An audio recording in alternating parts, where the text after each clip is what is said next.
প্রধানমন্ত্রীর কার্যালয়ে খাবারের ব্যয়ে আগের তুলনায় ৫ গুণ কমানো হয়েছে বলে জানিয়েছেন প্রধানমন্ত্রীর তথ্য ও প্রচার বিষয়ক উপদেষ্টা জাহিদুর রহমান।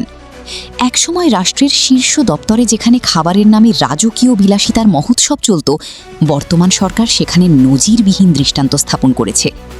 তথ্য উপদেষ্টা জানিয়েছেন, এখন থেকে প্রধানমন্ত্রীর কার্যালয়ে একজনের জন্য দুপুরের খাবার ও বিকেলের নাস্তা মিলিয়ে মোট বাজেট নির্ধারণ করা হয়েছে মাত্র ১৫০ টাকা। অবাক করার মতো বিষয় হলো, পূর্ববর্তী সময়ে এই একই আয়োজনে এর চেয়ে প্রায় ৫ গুণ বেশি অর্থ ব্যয় করা হতো। অর্থাৎ আগে যেখানে বিলাসবহুল ভোজের আয়োজন হতো, সেখানে এখন সাধারণ মানুষের জীবনযাত্রার সঙ্গে সঙ্গতি রেখে খাবারের তালিকায় ব্যাপক পরিবর্তন আনা হয়েছে। ২২শে এপ্রিল বুধবার সামাজিক যোগাযোগ মাধ্যমে দেওয়া এক বার্তায় উপদেষ্টা এই তথ্য প্রকাশ্যে আনেন। তিনি জানান, সম্প্রতি newspapers owners association of Bangladesh নোয়াবের প্রতিনিধিরা প্রধানমন্ত্রীর সঙ্গে একটি মতবিনিময় সভায় মিলিত হয়েছিলেন। সচিবালয়ে প্রধানমন্ত্রীর দপ্তরে আয়োজিত সেই সভায় আগত অতিথিদের যে খাবার পরিবেশন করা হয়েছে তা ছিল অত্যন্ত সাধারণ ও ঘরোয়া। জানা যায়, দেশের শীর্ষস্থানীয় সংবাদপত্রের মালিক ও প্রতিনিধিদের সেই মধ্যাহ্নভোজের মেনুতে কোনো রাজকীয় খাবারের লেশমাত্র ছিল না, বরং সেখানে ছিল বাঙালির চিরাচরিত সাধারণ খাবার: সাদা ভাত, ছোট চিংড়ি দিয়ে রান্না করা লাউ, মুচমুচে ঢেঁড়স ভাজি, সাধারণ ডিমের তরকারি, পাতলা ডাল এবং শেষপাতে সামান্য দই। জৌলুসীন এই খাবারের তালিকা দেখে উপস্থিত অনেকেই বিস্মিত হয়েছেন। যেখানে অতীতে প্রধানমন্ত্রীর কার্যালয়ের ডাইনিং টেবিলে মাংসের বাহারি পদ এবং নামিদামি খাবারের সমারোহ থাকত, সেখানে এমন সাধারণ আয়োজন মূলত প্রশাসনের স্বচ্ছতা ও মিতব্যয়িতার একটি নতুন বার্তা দিচ্ছে। তথ্য উপদেষ্টা জাহিদুর রহমান তার বক্তব্যে স্পষ্ট করেছেন, রাষ্ট্রের প্রতিটি স্তরে ব্যয় সংকোচন এবং জনগণের ট্যাক্সের টাকার সঠিক ব্যবহার নিশ্চিত করতেই এই সিদ্ধান্ত নেওয়া হয়েছে।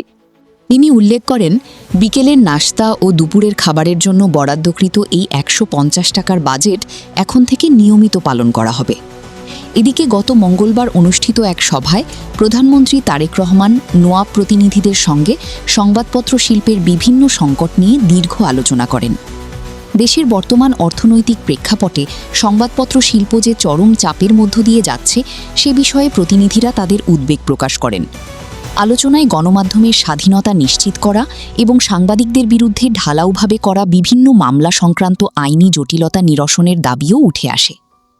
সভার সার্বিক বিষয় নিয়ে তথ্য ও সম্প্রচার প্রতিমন্ত্রী ইয়াসের খান চৌধুরী সংবাদ মাধ্যমকে জানান, সরকার গণমাধ্যমের সমস্যা সমাধানে অত্যন্ত আন্তরিক। তিনি আরও জানান, প্রধানমন্ত্রীর পক্ষ থেকে সংবাদপত্র মালিকদের দাবির প্রেক্ষিতে প্রতি ৩ মাস অন্তর এ ধরনের আলোচনার আয়োজন করার বিষয়ে সম্মতি দেওয়া হয়েছে।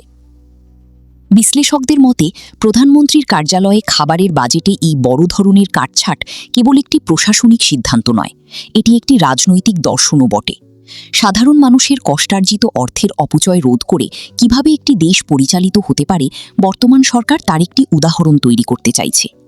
যেখানে আগের সরকারের বিরুদ্ধে বিলাসিতার অভিযোগ ছিল নিত্যনৈমিত্তিক, সেখানে মাত্র ১৫০ টাকায় মধ্যাহ্নভোজ ও নাস্তা সম্পন্ন করার এই খবরটি সাধারণ মানুষের মধ্যে ব্যাপক আলোচনার জন্ম দিয়েছে।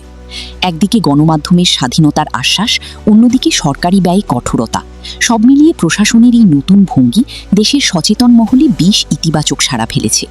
জনগণের প্রত্যাশা, রাষ্ট্রের অন্যান্য গুরুত্বপূর্ণ ক্ষেত্রেও এমন স্বচ্ছতা ও সাশ্রয়ী নীতি অনুসরণ করা হবে।